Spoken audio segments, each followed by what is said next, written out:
पिछले क्लास में हमने ऑर्थोपोडा तक लास्ट हमने पढ़ा था, ऑर्थोपोडा के हमने जाना था। और जो हम लोग का टॉपिक चल रहा था एनिमेलिया का, हम लोग का टॉपिक चल रहा था 7.5 का 6 पॉइंट तक हमने देख चुका था। अब यहाँ पे 7.5 का 7 पॉइंट है मॉल्स्का। मॉल्स्का क्या जानते हैं? मॉल्स्का जंतुओं में भी द्विपार्श्व स्मृति पाई जाती है। द्विपार्श्व स्मृति उनमें भी पाई जाती है, मतलब द्विभाग पाए जाते हैं। इनकी देखुआ बहुत कम होती है, मतलब इनकी देखुआ मतलब देह में जो गुद्दा टाइप में होता है ना, वो बहुत ही कम रहता है। तथा शरीर में थोड़ा विखंडन होता है। तथा शरीर में क्या होता है? थोड़ा सा विखंडन भी पाया जाता है। अधिकांश मॉल्स्का जंतुओं में कवच पाया जाता है। क्या? उनके ऊपर कवच रहता है। इसमें खुला संवहनी तंत्र तथा उत्सर्जन के लिए गुर्दे जैसी संरचना पाई जाती है। संवहन के लिए उत्सर्जन तंत्र और उत्सर्जन के लिए गुर्दे भी पाए जाते हैं। उदाहरणार्थ घोंगा, सीप इत्यादि, जो चित्र यहाँ पर 7.18 में दिखाया गया है। घोंगा, जूनियो दिखाया गया, ऑक्टोपस दिखाया गया। ये जैसे मॉल्स्का के उदाहरण है। अब यहाँ पे जो हम लोग का नेक्स्ट टॉपिक है, नेक्स्ट पॉइंट है 7.5.8 इकाइनोड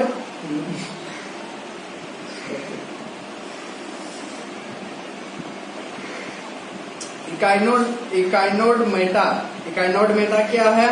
इकाइनोड मेटा शब्द दो शब्दों इकाइनोस जिसका अर्थ है जाहल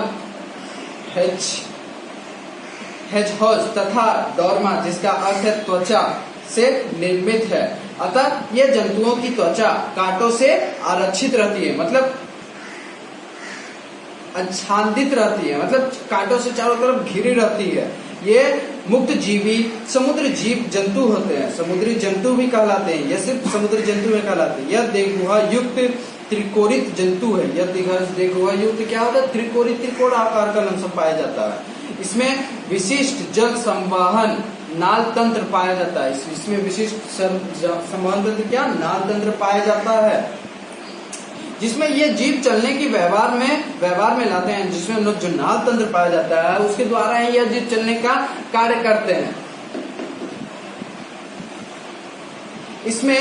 इसमें कैल्शियम कार्बोनेट तथा कंकाल एवं कांटे पाए जाते हैं। उदाहरणार्थ स्टारफिश, समुद्र अर्चिन इत्यादि। यहाँ पे जो कैल्शियम कार्बोनेट जो पाए जाते हैं, कैल्शियम कार्बोनेट के कारण कंकाल पाए जाते हैं। उसके द्वारा उदाहरण क्या कहते हैं? स्टारफिश, समुद्री अर्चिन इत्यादि उनके उदाहरण है, जो चित्र 7.1.9 में दिखाया गया है। जो नेक्स्ट हम लोग का टॉपिक है, जो नेक्स्ट पॉइंट है हम लोग का, इसका एनिमेलिया शायद, हाँ एनिमेलिया का जो 9th पॉइंट है, 9th पॉइंट क्या है? प्रोटोकॉर्डेटा। प्रोटोकॉर्डेटा क्या है देखते हैं। प्रोटोकॉर्डेटा द्विपार्श्व स्मृति त्रिकोणिक और देहगुहा युक्त जंतु है। त्रिकोणिक और देहगुहा युक्त और द्विपार्श्व स्मृति जंतु कहलाता है, मतलब दो पार्श्व इसमें कुछ जुड़ा रहता है। और त्रिकोणिक भी कहलाता है और देहगुहा युक्त भी होता है यह जंतु। इनके अतिरिक्त ये शारीरिक संरचना के कुछ नए लक्षण दर्शाते हैं। शारीरिक संरचना क्या होते हैं? नए लक्षण इसमें दर्शाते हैं, जैसा कि नोटोकॉर्ड यह नए लक्षण जिनके जीव की कुछ अवस्थाएं में स्थिति निश्चित रूप से मौजूद होते हैं। जो कुछ अवस्था में यह मौजूद होते हैं कुछ जीवों में। नोटोकॉर्ड छड़ की तरह की एक लंबी संरचना है जो जंतु की पृष्ठभाग पर पाया जाता है। जो जंतु क्या होता है? पृष्ठभाग में पाए जाते हैं। और ये लंबे छड़ के आकार का होता है, जो यहाँ पे चित्र 7.2.0 में दिखाया है, 7.20 में। यह तंत्रिका ऊतक को आहार नाल से पृथक करते हैं। यह तंत्रिका के तंत्र को क्या करते हैं? आहार नाल से पृथक भी करते हैं। यह पेशियों के जुड़ने के स्थान भी प्रदान करती है। पेशियों के जुड़ने के स्थान क्या करती है? प्रदान करती है, जिसे चलने में आसानी हो। प्रोटोकॉर्डेटा जंतुओं में जीवन के सभी अवस्थाओं में नोटोकॉर्ड नहीं उपस्थित रह सकता। नोटोकॉर्ड क्या होता है? इनमें जीवन के सभी स्थितियों में नोटोकॉर्ड उपस्थित नहीं रह सकता, सब एक साथ नहीं रह सकता। ये समुद्री जंतु है। उदाहरणार्थ बेलेनेग्लोस, हार्डमेनिया, एम्फियोक्स इत्यादि, जो 7.20 का अवकलन करने के लिए बोला गया। जो एक प्रोटोजोआ बेलेनेग्लोस जो चित्र है वहां पे दिखाया गया है। और हम लोग का नेक्स्ट पॉइंट जो है 10वां प्रकार जो हम लोग को बताया गया 7.5.5 जो 10वां प्रकार है वर्टिब्रेटा। वर्टिब्रेटा क्या है? कशेरुकी, इसको साथ में भी कशेरुकी भी बोलते हैं। कशेरुकी जंतु में वास्तविक मेरुदंड और अंतःकंकाल पाया जाता है। कशेरुकी क्या होता है? वास्तविक मेरुदंड और अंतःकंकाल भी पाया जाता है। इसके कारण जंतुओं में पेशियों का वातावरण वितरण अलग होता है। जंतुओं का पेशियां और वितरण अलग होता है। पेशियां कंकाल से जुड़ी होती है। पेशियां जो होती है कंकाल से जुड़ी होती है, जो इन्हें चलने में सहायता करती है। जो इन्हें क्या करती है? चलने में सहायता प्रदान करती है। कशेरुकी जंतु द्विपार्श्वसमिति त्रिकोणिक देगुहा वाले जंतु है। यहाँ पे भी यह भी बताया गया, जो प्रोटोकॉर्डेटा में बताया गया था कि यह द्विपार्श्वसमिति त्रिकोणिक देगुहा युक्त, त्रिकोणिक भी है देगुहा युक्त भी यह जंतु कहलाती है। इनमें उत्तकों और अंगों का जटिल विभेद पाया जाता है। उत्तकों और अंगों का क्या होता है? जटिल विभेद, मतलब कुछ अंग अलग तरीका से विभाजन में दिखाई देता है। सभी कशेरुकी जीवों में निम्नलिखित लक्षण पाए जाते हैं। जो सभी कशेरुकी जीव जो होते हैं इनमें निम्नलिखित प्रकार पाए जाते हैं। क्या? नोटोकॉर्ड, पृथनलीय कशेरुक, दंड एवं मेरुरज्जु। तीसरा यहाँ पे प्रकार है त्रिकोणिक शरीर। चौथा यहाँ पे प्रकार है युग्मित क्लोम थैली। पांचवा यहाँ पे प्रकार है देगुहा। ठीक, ऐसे प्रकार यहाँ पे दिखाए गए हैं। वर्टिब्रेटा को 5 वर्गों में विभाजित किया गया। अब यहाँ पे वर्टिब्रेटा को भी विभाजित किया है, 5 वर्गों में विभाजित किया वर्टिब्रेटा को। पहला है मत्स्य। यह समुद्री मछलियां होती है जो समुद्र एवं मीठे जल दोनों जगहों में पाई जाती है। इनकी त्वचा सल्क अथवा प्लेटों से ढकी होती है और ये अपनी मांस पूंछ का प्रयोग तैरने के लिए करते हैं। इनका शरीर धारा रेखे होते हैं जी, इससे श्वसन क्रिया के लिए क्लोम पाए जाते हैं। क्लोम मतलब गिल्स, मतलब गलफड़ जिसे कहते हैं। जल की विलीन ऑक्सीजन का उपयोग करते हैं। वे असमतापी होते हैं और उनका हृदय द्विकक्षीय होता है। ये अंडे देते हैं। कुछ मछलियां के कंकाल केवल उपास्थि का बना होता है। उपास्थि का मतलब उनका जो कंकाल होता है कुछ उपास्थि तत्व है उनका कुछ बना होता है कार्टिलेज का।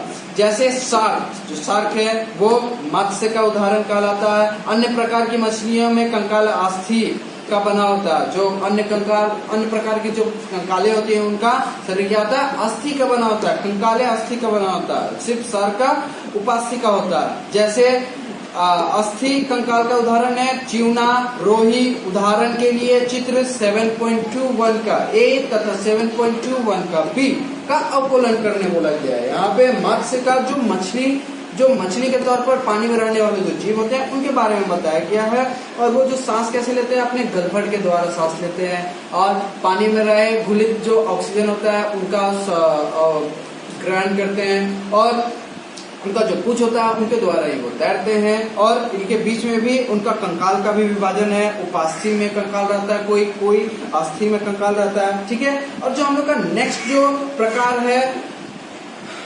वर्टिब्रेटा का नेक्स्ट टॉपिक है जल स्तरचर। जल स्तरचर क्या है देखते हैं 7.5.10 का 2 पॉइंट।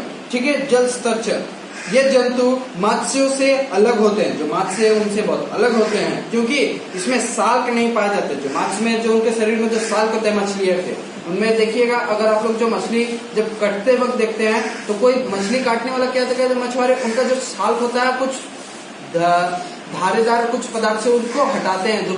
जो उनके ऊपर में जो परत पाया जाता है जो छोटे छोटे होते हैं वो उसी को साल्क कहते हैं। जो ये जल स्तरचर में साल्क नहीं पाए जाते। इनकी त्वचा पर श्लेष्म ग्रंथियां पाई जाती है। इनकी त्वचा पर क्या होता है? श्लेष्म ग्रंथियां पाई जाती है। और हृदय त्रिकोणिक होती है। और हृदय क्या होती है? त्रिकोणिक, मतलब 3 भागों में बटा रहता है। इनमें बाह्य कंकाल नहीं होती है। इनमें क्या होती है कि बाह्य कंकाल नहीं पाई जाती है। त्वचा के तौर पर वृक्क पाई जाती है। इनमें वृक्क पाई जाती है। इनमें जल स्तरचर में श्वसन क्लोम अथवा गलफड़ों द्वारा होता है। श्वसन जो होता है क्लोम किसका? गलफड़ों के द्वारा होता है। ये अंडे देते हैं। अंडे देने वाले जंतु है। ये क्या? अंडे देने वाले जंतु है। ये जल और स्तर दोनों पर ही रहते हैं। ये जल और स्तर दोनों पर ही रहते हैं। उदाहरण मेढक, सैलामेड, टोड इत्यादि जो यहाँ पे चित्र 7.21 में दिखाया गया है वो जल स्तर का उदाहरण है, जो पानी में भी रहते हैं, जमीन पे भी रहते हैं, दोनों जगहों पे रहते हैं और वो अंडे भी देते हैं और ये जल स्तर दोनों पर रह सकते हैं।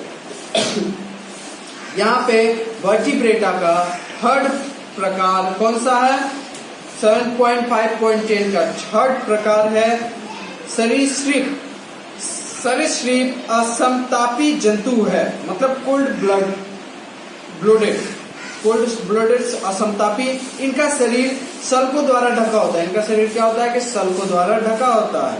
इसमें श्वसन फेफड़ों द्वारा होता है। इसमें श्वसन क्या होता है कि फेफड़ों द्वारा होता है। इनके ऊपर कोई आवरण रहता है शील्ड टाइप का। हृदय समान त्रिकक्षीय होती है, मतलब 3 भागों में विभाजित होती रहती है, मतलब हुई रहती है नॉर्मल में। लेकिन मगरमच्छ का हृदय 4 कक्षीय होता है, मतलब मगरमच्छ का ये जो हृदय होता है वो 4 बराबर भागों में बटा रहता है सामान्य तौर पर। इसके वृक्क पाया जाता है। इनमें क्या होता है? वृक्क पाया जाता है। ये सभी अंडे देने वाले प्राणी है। ये क्या है?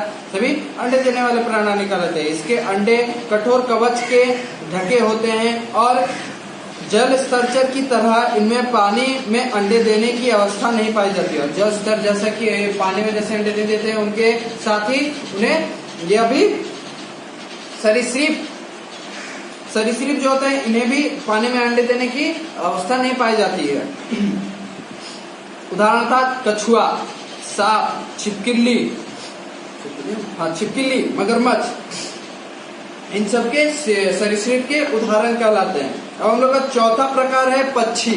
पक्षी क्या है देखते हैं।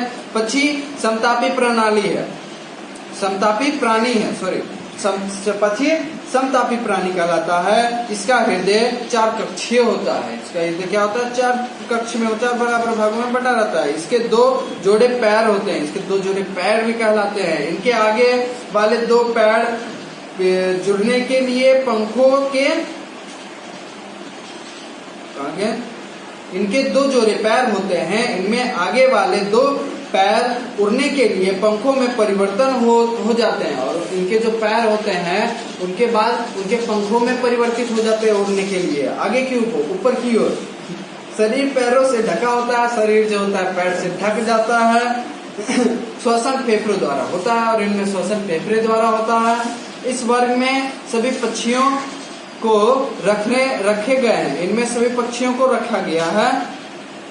ठीक है, बहुत सारे जितने प्रकार के पक्षियां हैं सभी को इनमें रखा गया। उदाहरण के लिए चित्र 7.24 का अवलोकन करें। यहाँ पे दिखाया गया ऑस्ट्रिच, सफेद स्कॉट, मतलब बगुला जिसके हम लोग कहते हैं,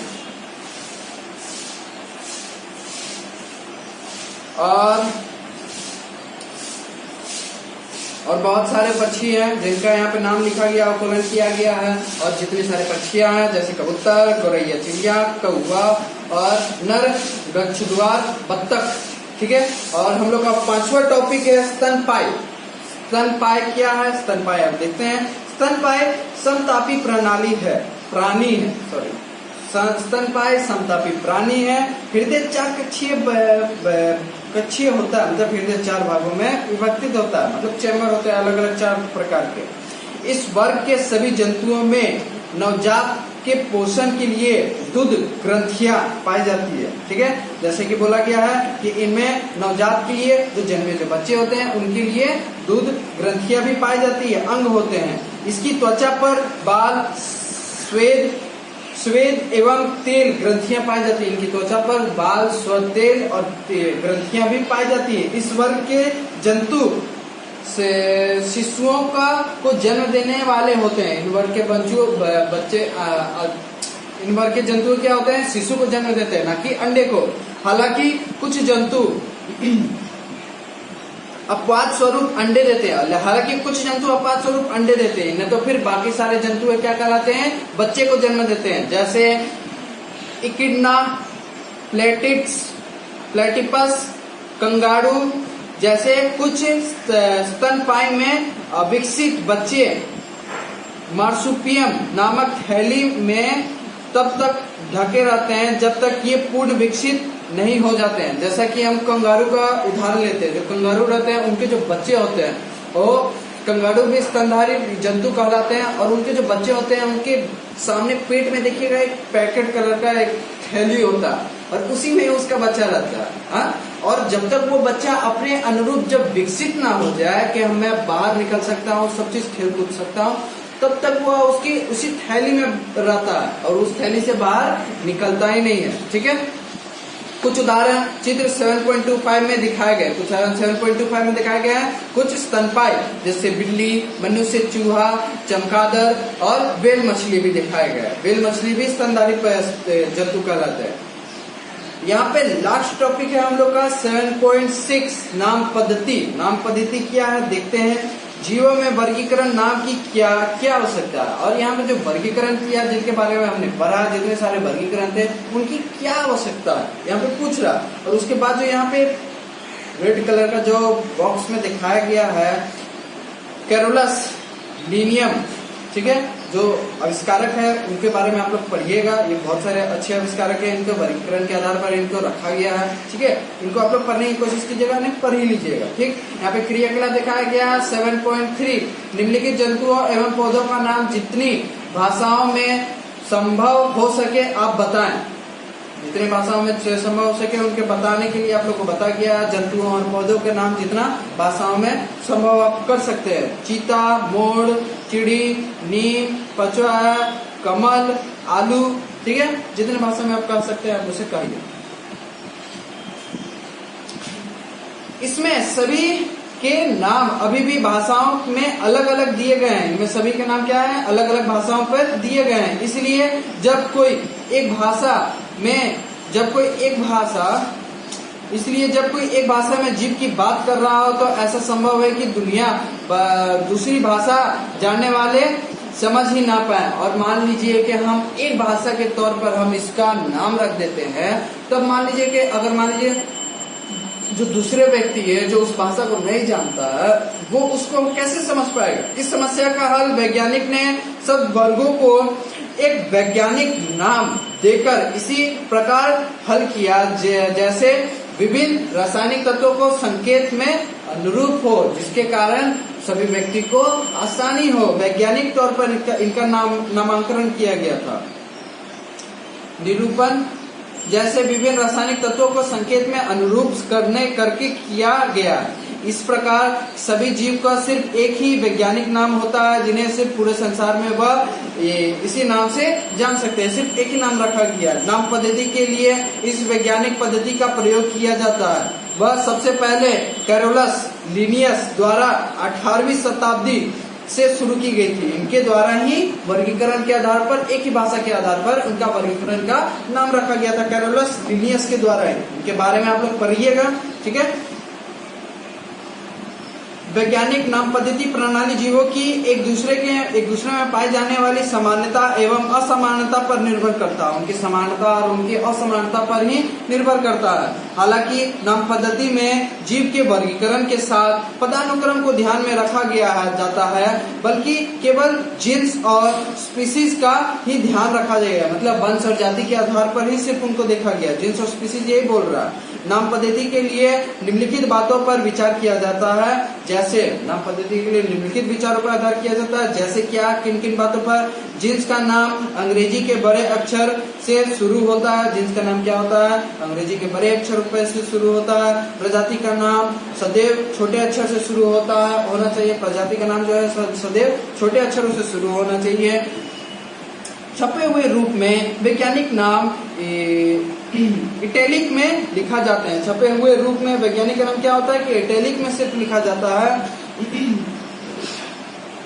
जब इन्हें हाथ से लिखा जाता है तो जीन्स तथा स्पीसीज दोनों को अलग अलग रेखांकित कर दिया जाता है। और इन्हें क्या होता है कि अलग अलग रेखांकित कर दिया जाता है। जीन्स और स्पीसीज के तौर पर दोनों जाति ही कहलाते हैं, लेकिन उन्हें अलग अलग भाषा और अलग अलग तरीकों से रेखांकित कर दिया जाता है। जो क्रियाकलाप है उनको देखते हैं।